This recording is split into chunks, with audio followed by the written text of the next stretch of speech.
Hey guys, how you doing? Derby here. Guess what today was? The live letter. That's right. And, well, of course, as usual, I've done my coverage of it. And I've slaved away for hours taking as many images as I possibly could.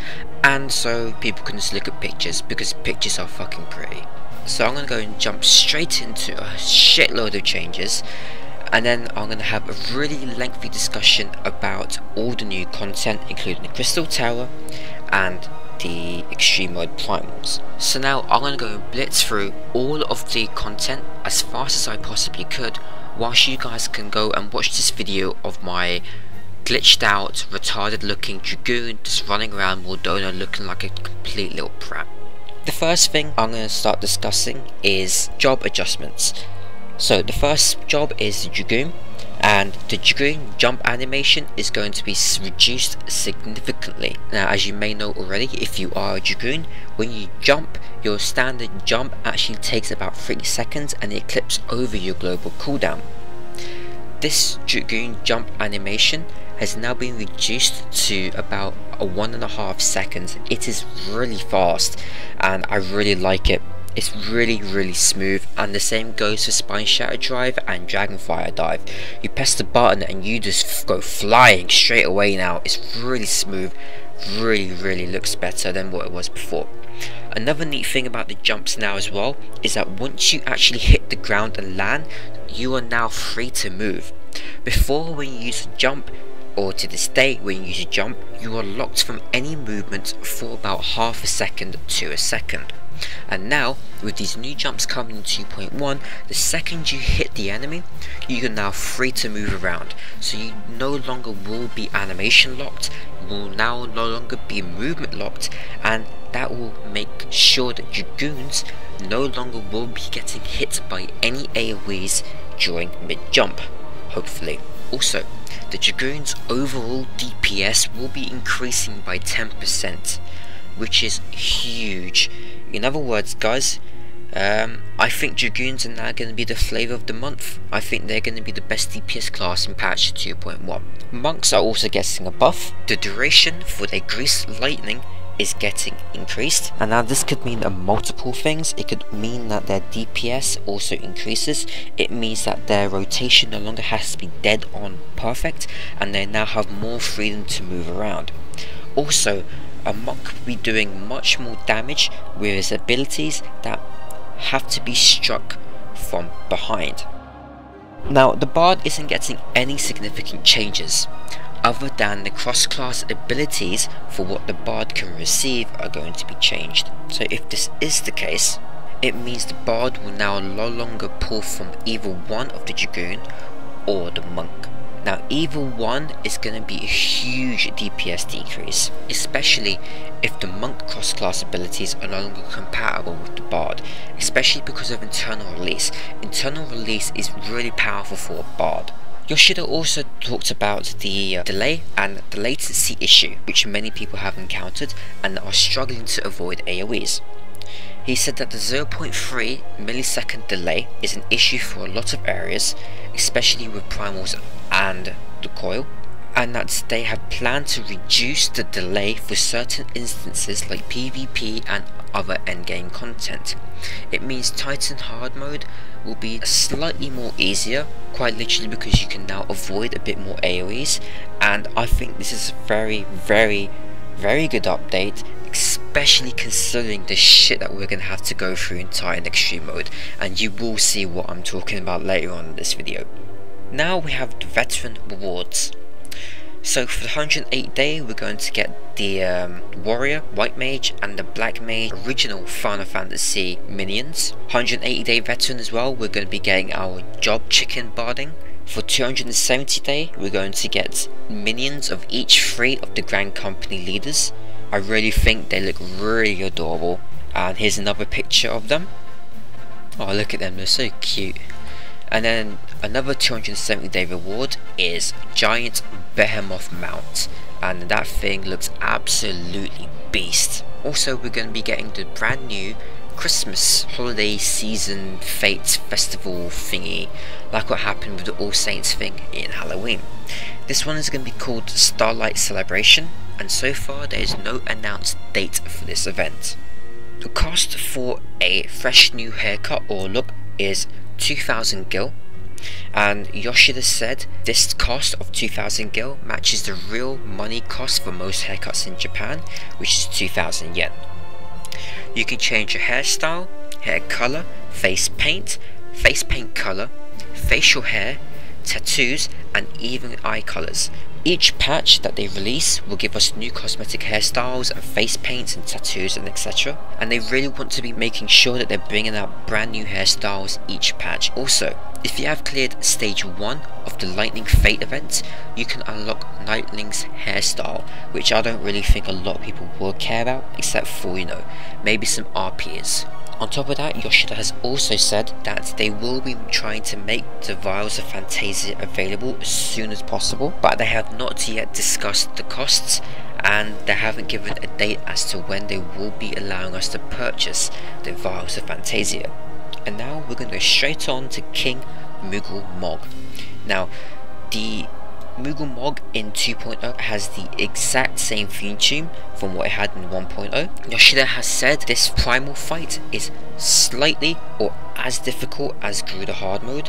In other words, it's going to be a piece of piss if you're geared to the balls like most people are already. And Yoshida has also said that the warrior in the video that they showed was main tanking the King Moogle Mog. He also said that the warrior in this video is also taking damage from a lot of different AoEs and a lot of different hits.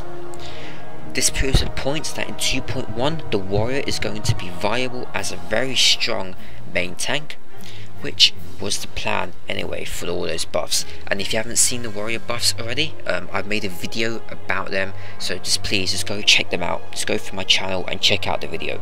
There will be an easy and a hard mode, and the hard mode will have multiple Moogles, and each Moogle will have a different job, having a different role, and will be doing different things.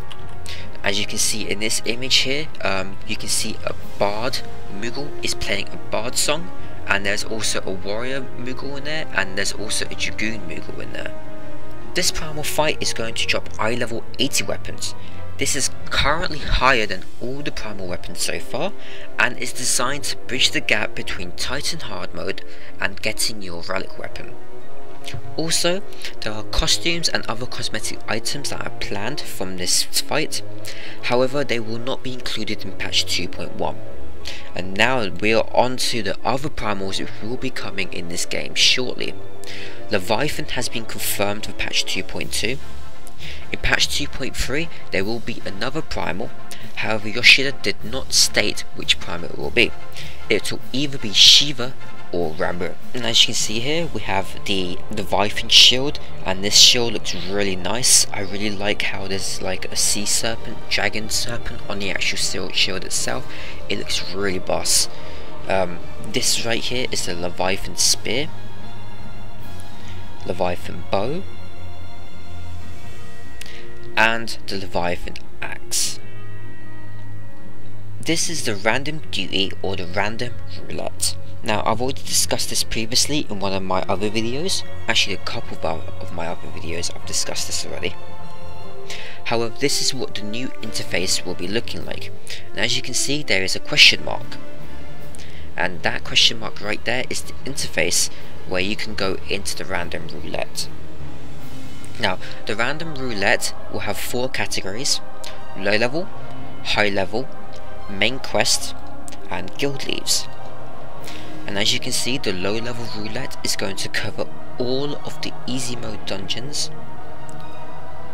leading up to the Iron Veil, and it will also include all of the easy mode primals.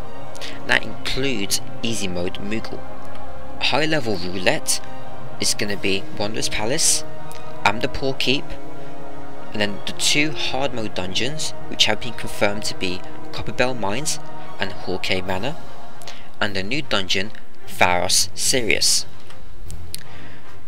The main scenario roulette will be Cassia Meridianum and the Praetorium, and then of course there will also be the Guild Hess roulettes.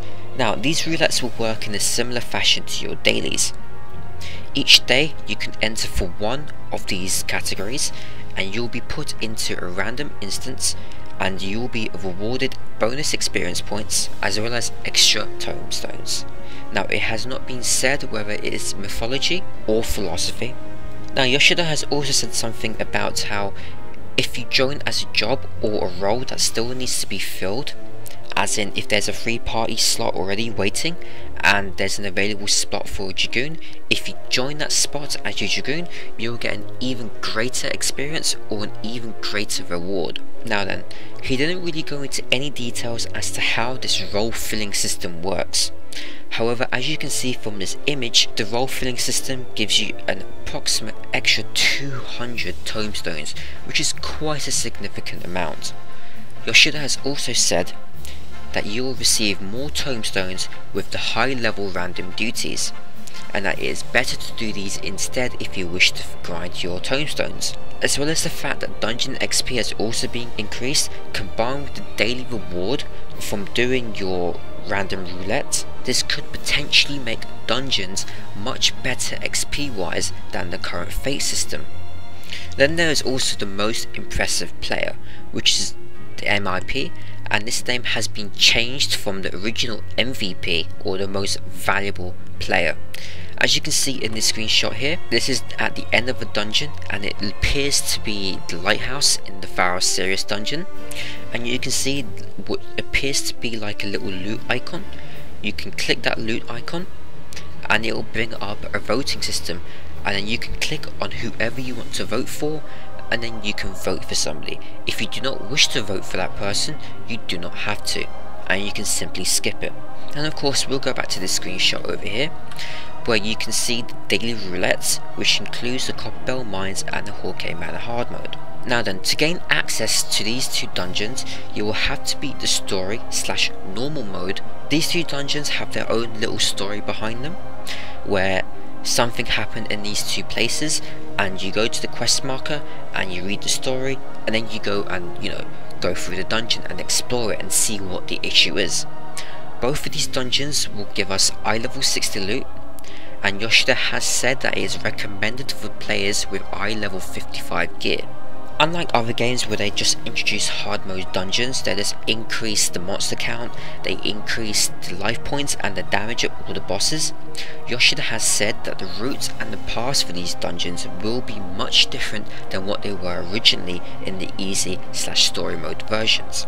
There will also be new trash mobs as well as new bosses. Yoshida has also said that there will be new and interesting mechanics players like myself who are endgame and are the high level content haven't even seen before, which makes me rather excited to even go and just to try these dungeons, just to quite simply see what they are, try the new mechanics and have a good old time. And then of course we have Pharos Sirius. Once again, similarly to the two hard mode dungeons, Pharos Sirius is going to give us eye level 60 loot. Now, because this dungeon is also in Lokoska, and it's in the same area and the same island where we got to see Siren for the first time, it is assumed that Siren is going to be the boss for this dungeon. Just for the record, this dungeon will be a 4-man dungeon, and as you can see here, these couple of screenshots appear to be what the gear is going to be like from this dungeon. And I'm not gonna lie, but that sword actually does look pretty darn cool. And now we're on to the Crystal Tower, the one thing that everybody has been eagerly waiting for. So I do have a bit of bad news about this. The Crystal Tower is a 24-man raid, but it is technically only 3 groups of 8-man full parties who are going into combat together. Unfortunately, there has been a massive shitstorm all over Reddit and all over the official forums, because you cannot go into the Crystal Tower as a 24-man whole FC group, which means there is no proper 24-man FC raiding in this game to date, which is a huge blow to the raiding community in this game. I highly doubt that the actual alliance system, which they said will be coming very soon after patch 2.1, is even ready yet. So I suppose that in patch 2.15, that is when we will be able to see an alliance system where we can then go up and sign up and have a separate UI for 24-man instances. Now then, as for the loot, at the end of each, I guess, floor in the Crystal Tower, there will be 3 chests, and there will be one chest for each different party. Yoshida has said that half of the people in the instance/party should get an item at least. And as you can see at the top of the Crystal Tower images, you can see a sort of system where it says Alliance A and Alliance B. These bars are quite simply there to indicate the other players' HP bars. And yes, you can actually go and help out the other groups if they are struggling. So if, for example, I'm in Alliance A and somebody or the group Alliance B is struggling, if we have completed our task in the Crystal Tower, we can simply go over and heal them, or quite simply run over to them and give them a hand. However, there are a few instances in the Crystal Tower where it is quite simply impossible to help them, and you are quite literally on your own in your little 8-man group. The Crystal Tower will be dropping eye level 80 weapons and armor, and you can see the bard in all these images is wearing a full set of the brand new eye level 80 gear. However, there is one good thing about the Crystal Tower. There is no restrictions like Binding Coil Bahamut. It means you can go and farm this instance over and over and over and over again, and quite literally get every single job that you can in a week, which is pretty fucking insane. I really like this. I like the fact I can go in and just grind this dungeon endlessly and gear up all of my characters in eye level 80 gear so that they are all viable for the Crystal Tower. You'll also be rewarded tomestones, and in the future Yoshida has said that we will be receiving brand new tomestones and tokens, and I can assume that the new tomestones that we will be getting will be used to buy the actual AF2 and maybe a Relic +2 upgrade. Yoshida has also confirmed that the Forbidden Land Eureka from Final Fantasy III is also going to be in the Crystal Tower somewhere. However, he has not shown us any screenshots whatsoever. And quite honestly, I've been looking through these screenshots of the Crystal Tower, and you can go and flick through all these screenshots as well, because I'm going to be uploading all of the images up onto Imgur as an album. And the Crystal Tower actually looks pretty darn cool. I really like how it looks. It looks really clean, it looks really spacious, and it really does look like it can support 24 people. Onto something we have all eagerly been waiting for: Extreme Mode Primals. Now then, there are two requirements to get to the Extreme Mode Primals. The first one is Titan Hard Mode. You have to defeat Titan Hard Mode in order to gain access to the Extreme Mode Primals, and of course in 2.1 there will also be a Duty Finder gear restriction. You will need a minimum of eye level 70 full Dark Light to even participate in the Extreme Mode Primals. Now, I have taken quite a lot of images of these Extreme Mode Primals, and later on I will do a review and an overcap based on what I feel the mechanics will be like, and we can start doing some theory crafting about these new primal instances, because I believe I have a few of the mechanics already worked out just by looking at the short clips and the images that I have seen of these instances.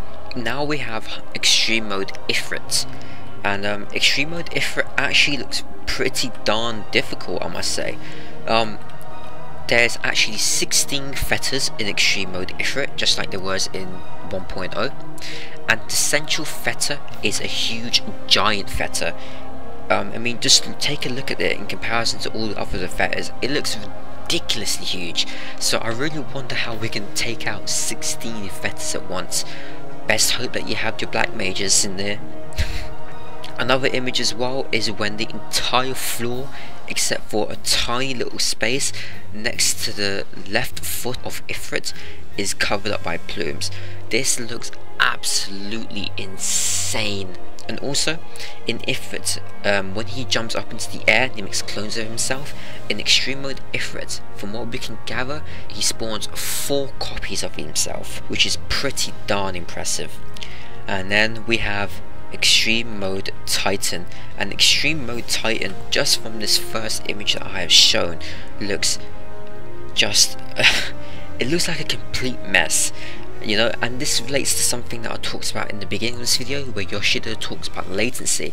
I am so glad that they're doing a slight latency fix, because just looking at this image, I don't think anybody would even be able to do this instance with the current latency unless they live literally 10 seconds away from data centers in Montreal. This looks absolutely insane. It appears that there's AoEs on the ground. It appears that there's AoEs on the ground, as well as the line formation of the bombs. And then there's 3 simultaneous landslides which are going off. That is actually pretty darn fucking insane. And in this one as well, Titan seems to trap 2 people in jail. And he also seems to summon 2 mini Titans which are attached to him, and you can see that they are attached because they have a strange beam pointing into Titan. And in this image you can see that Titan is firing a mountain buster throughout the middle of the entire room directly onto the rest of the party members. Also, I didn't really show it, but directly after he does the mountain buster, he does a stomp, and it is basically one move, and it looks as if it knocks players off. If you haven't seen already, the actual platform where we fight Titan Extreme Mode is significantly smaller than what it was in hard mode. This fight is going to be pretty darn messy, especially if we have the plumes still. You know, if we have the plumes still, I feel sorry for people. I really do. This looks like a hell of a fucking fight. And then of course we have the hard mode story mode fight, hard mode Ultima Weapon. And hard mode Ultima Weapon actually looks pretty darn scary. There's actually a part throughout the fight where he seems to summon 2 airships. Yeah, 2 airships come from the sky and they land. What the fuck is going on? You know, this fight looks absolutely crazy, and I really cannot wait to fight hard mode Ultima Weapon. Now then, the gear that we get for hard mode Ultima has not been confirmed. However, once we have cleared Extreme Mode Ifrit, Gruder and Titan, we will be able to obtain an eye level 90 weapon, and of course there is a weapon for each and every individual job, as well as the eye level 90 weapon that we will be able to obtain after defeating all 3 Extreme Mode Primals.